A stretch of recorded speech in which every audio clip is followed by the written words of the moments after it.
Hello, friend. This is my channel, Handyman the Mastermind. বন্ধুরা, আপনাদের সকলকে এই চ্যানেলে স্বাগত।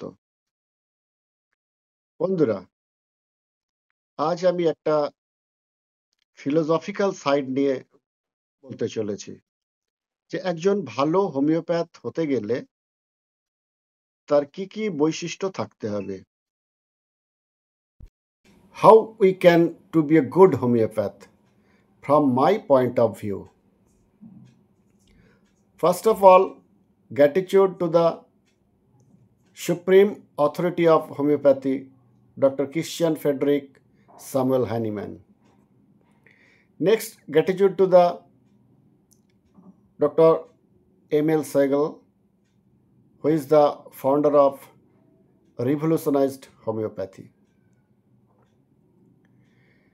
আমার মতে এই 12টি পয়েন্ট আমরা যদি মনে রাখতে পারি তাহলে আমরা একজন ভালো হোমিওপ্যাথ হতে পারবো। 12 points should be remember. Number 1, passion. Passion হলো গভীর আসক্তি, গভীর ভালোবাসা, গভীর প্রণয়, প্রচণ্ড আবেগ থাকতে হবে।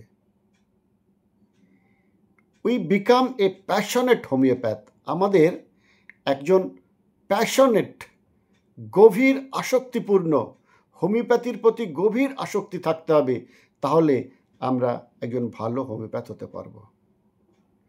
এই প্যাশনেট হতে গেলে তার যে বৈশিষ্ট্যগুলো হতে হবে সেগুলো হলো অলওয়েজ বি এ লার্নার, সর্বদা লার্নার হতে হবে। ফিল বি এ হোমিওপ্যাথ, নিজেকে ফিল করতে হবে যে আমি একজন হোমিওপ্যাথ। স্ট্রং প্যাশন থাকতে হবে, হোমিওপ্যাথির প্রতি স্ট্রং প্যাশন থাকবে, গভীর আসক্তি থাকবে, ভালোবাসা থাকবে, তাহলে তবেই সে একজন ভালো হোমিওপ্যাথ হতে পারবে। Next, number 2, faith. ফেথ হচ্ছে বিশ্বাস, গভীর বিশ্বাস। হোমিওপ্যাথির প্রতি গভীর ও অটল বিশ্বাস রাখতে হবে। Faith in our science and art. প্রথমত, আমাদের হোমিওপ্যাথি একটা বিজ্ঞান বা সায়েন্স এবং আর্ট, তো হোমিওপ্যাথির বিজ্ঞানের প্রতি আমাদের বিশ্বাস থাকবে, হোমিওপ্যাথির আর্টের প্রতি আমাদের একটা বিশ্বাস রাখতে হবে। Faith in spirituality, vital force or vital principal. আমাদের ট্রিটমেন্ট ব্যবস্থার পুরোটাই নির্ভর করে ভাইটালিটির উপর, ভাইটাল ফোর্সের উপর। আমাদের মেডিসিন ভাইটাল ফোর্সের উপর কাজ করে, ফলে আমাদের ভাইটাল ফোর্স সম্পর্কে গভীর বিশ্বাস থাকতে হবে।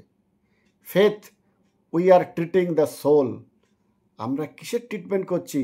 আমরা আত্মার ট্রিটমেন্ট করছি, এটা সম্পর্কে আমাদের গভীর বিশ্বাস থাকতে হবে। That is man in disease, not in the part of the body or disease. আমরা সোলের ট্রিটমেন্ট করি, সোলের বা আত্মার ট্রিটমেন্ট করি, আমরা কোনো রোগের ট্রিটমেন্ট করি না, বা দেহের কোনো পার্টের, কোনো দেহের অংশের ট্রিটমেন্ট করি না। Confidence that homeopathy can do anything. আমাদের কনফিডেন্স থাকতে হবে হোমিওপ্যাথি কিছু করে দিতে পারে। এমন কিছু রোগ আছে যেগুলো অন্যান্য প্যাথিতে সারে না, সেখানে হোমিওপ্যাথি করে দেখিয়ে দিতে পারে। Homeopathy can do anything. হোমিওপ্যাথির প্রতি গভীর বিশ্বাস থাকলে তাহলে আমরা এই জায়গাতে পৌঁছাতে পারবো।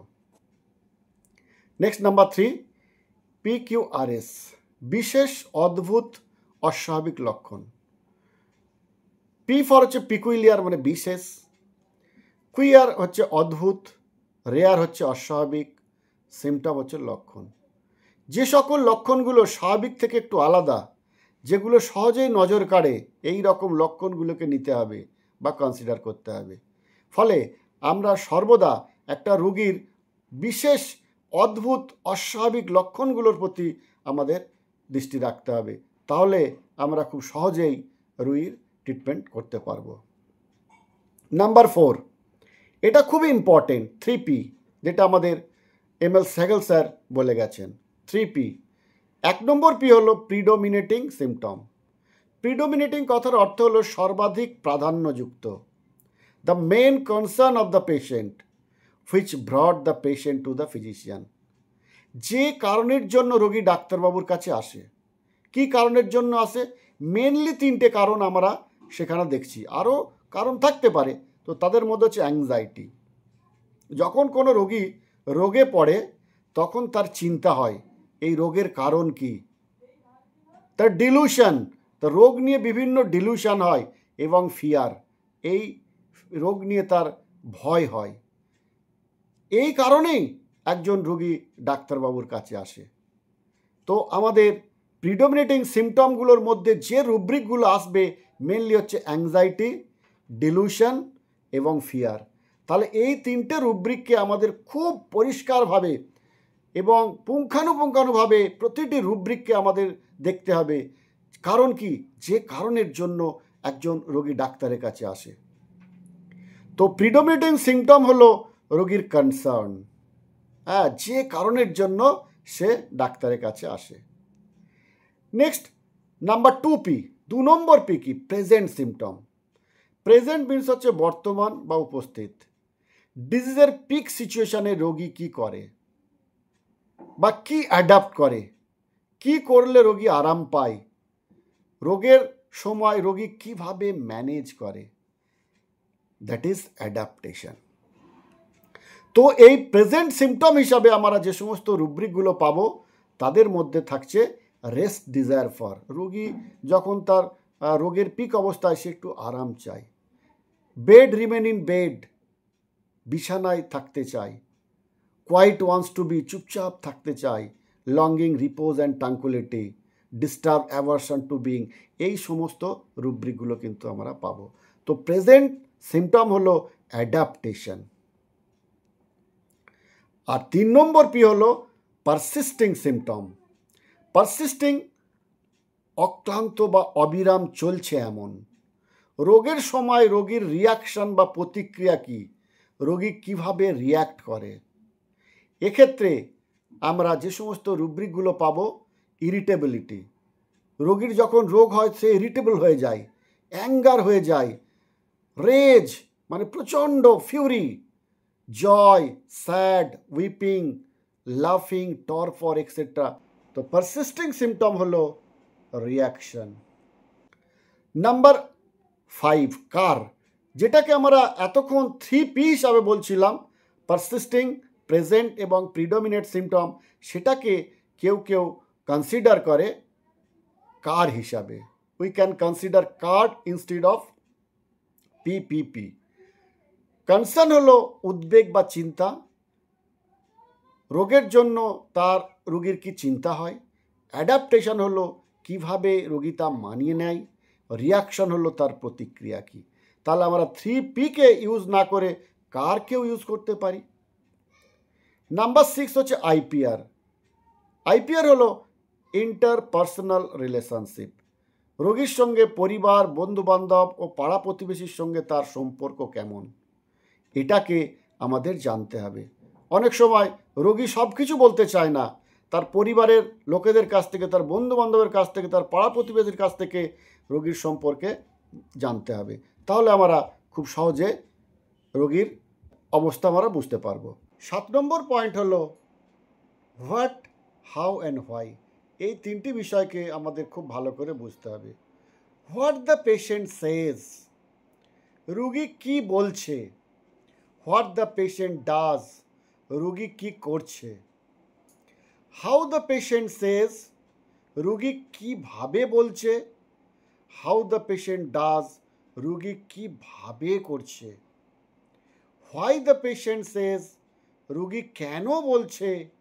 And why the patient does, রোগী কেন করছে।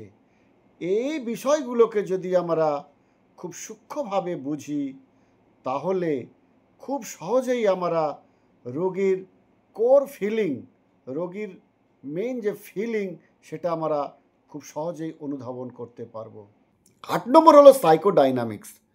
সাইকোডাইনামিক্স হলো একটা টুল যেটা কিনা আমাদের টার্গেটকে হিট করতে পারে। তো psychodynamics is a tool to hit the right target. আমরা খুব সহজেই রোগীর সম্পর্কে জানতে পারবো, তার প্রকৃত অবস্থা সম্পর্কে জানতে পারবো, বা তার রোগের কজটা কি সে সম্পর্কে জানতে পারবো। নাম্বার 9 হলো জিএনএম। জিএনএম হচ্ছে জার্মান নিউ রেমেডিজ। এটাও একটা টুলস লাইক দ্যাট অফ সাইকোডাইনামিক্স। কেউ সাইকোডাইনামিক্স ইউজ করে রোগের কজটাকে সহজে পেয়ে যেতে পারে, আবার কেউ জিএনএমকে ইউজ করে সেখানেও কজ অফ দ্য ডিজিজকে সহজে হিট করতে পারে। অ্যান্ড নাম্বার 10 হচ্ছে মেটাফোর বা রূপক। মেটাফোরে কোনো কিছুকে কোনো ব্যক্তি বা কোনো বস্তু বা অন্য কোনো কিছু জিনিসের সঙ্গে তুলনা করা হয়, তাহলে আমরা রুব্রিকের প্রকৃত অর্থ আমরা সহজে বুঝতে পারবো। তো মেটাফোর জানা আমাদের জন্য খুবই গুরুত্বপূর্ণ, যেটাকে আমরা মেটাফিজিক্স বলি। নাম্বার 11 হলো observation. Most important thing that is the perception of the physician. Observe the patient as layman and unprejudiced observer. Observation করতে গেলে এই দুটো বিষয়কে আমাদের মনে রাখতে হবে। অ্যাজ এ লেম্যান হিসাবে অবজারভেশন করতে হবে, আর আনপ্রেজুডিসড অবজারভার হিসাবে অবজারভেশন করতে হবে। তাহলে কিন্তু প্রকৃত ফিলিং আমরা বুঝতে পারবো। এই অবজারভেশন দ্বারা আমরা অসংখ্য রুব্রিক যেগুলো কিনা সহজেই আমরা অবজারভেশন দ্বারা সেই রুব্রিকে পৌঁছে যেতে পারি।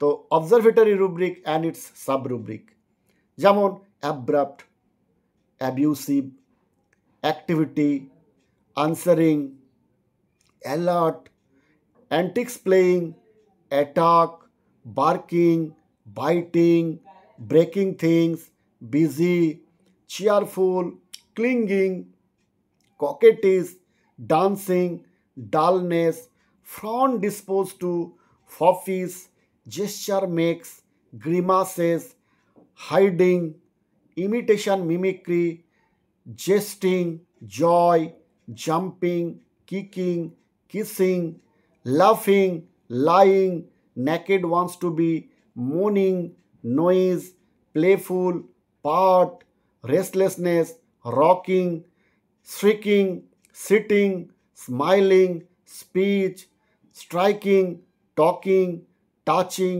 walking and weeping. তো এই সমস্ত রুব্রিকগুলো, আরও রুব্রিক আছে আমাদের খুঁজে বার করতে হবে। তো এই রুব্রিকগুলো সরাসরি আমরা অবজারভেশন দ্বারা পেয়ে যেতে পারবো। Next, number 12, how of the disease. ডিজিজের হাউটা কি? What is going wrong in the disease. আমরা যখন কোনো রোগীকে ট্রিটমেন্ট করলাম, কি ভুল আমাদের হয়েছে এটাকে আমাদের বুঝতে হবে।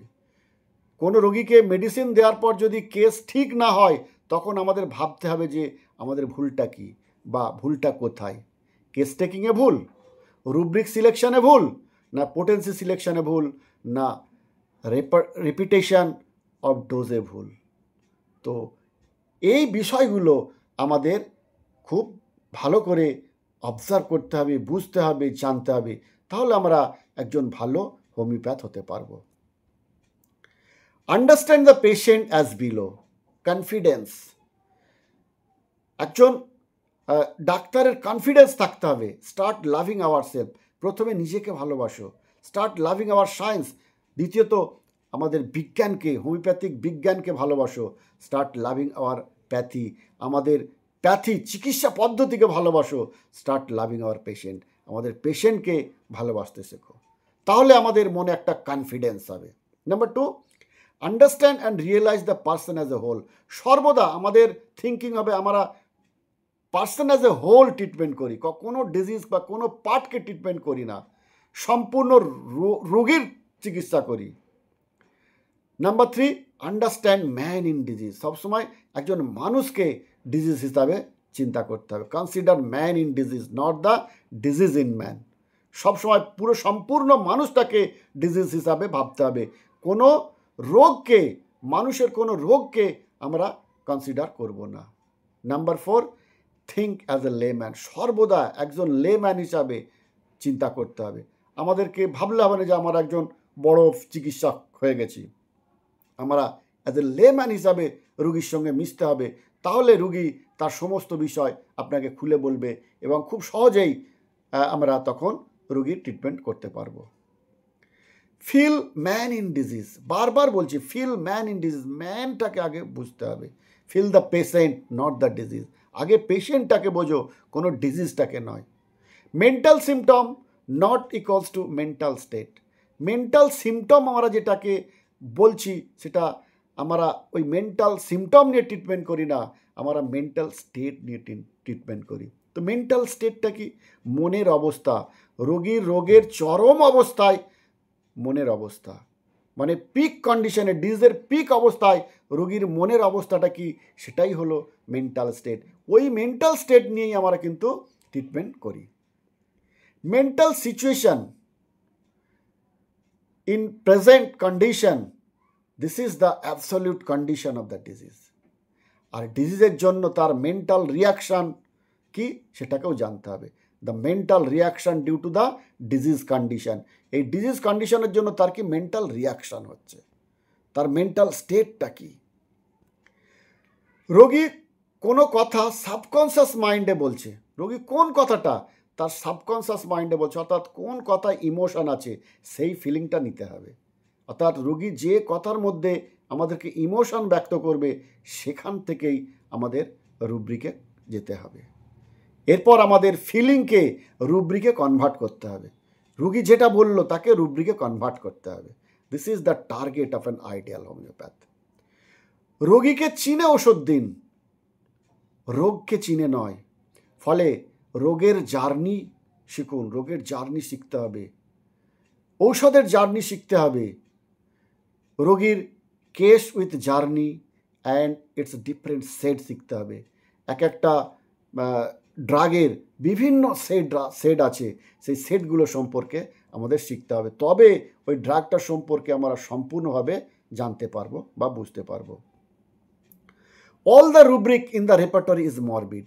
আমাদের রেপার্টরিতে সমস্ত রুব্রিকগুলো কিন্তু মরবিড স্টেটে আছে। মরবিডটা কি? মরবিড হলো রোগাগ্রস্ত, অস্বাস্থ্যকর, বিষাদগ্রস্ত, অসুস্থ, রোগ সংক্রান্ত বা ব্যাধি হইতে উৎপন্ন। পেশেন্ট ভার্সন কি? রোগীর ভাষা, রোগীর রোগের ব্যাখ্যা। Listen the patient version as good listener. রোগী তার রোগের ব্যাখ্যা করতে গিয়ে যা যা বলে খুব ভালো করে আমাদের শুনতে হবে, আমাদের গুড লিসনার হতে হবে। তাহলে আমরা রোগের একটা পোর্ট্রেট আঁকতে পারবো এবং খুব সহজেই তার মেডিসিন সিলেক্ট করতে পারবো এবং রোগটাকে কিওর করতে পারবো। মেটাফোর, মেটাফোর হচ্ছে রূপক। মেটাফোরে কোনো কিছুকে, কোনো ব্যক্তি, কোনো বস্তু বা অন্য কোনো কিছু জিনিসের সঙ্গে তুলনা করা হয়। এই মেটাফোরকেও আমাদের শিখতে হবে। The mental reaction which are caused by the present physical symptom. Actually এই মেন্টাল রিয়াকশনের জন্যই রোগীর ফিজিক্যাল সিমটম অ্যাপিয়ার করে, অর্থাৎ ফিজিক্যাল সিমটমের জন্যই মেন্টাল স্টেট তৈরি হয়। এবারে রুব্রিকটা কি? রোগীর কথার বা ভার্সানের রেপার্টোরিয়াল ভাষা। দু একটা এক্সাম্পল দিলে বোঝা যাবে।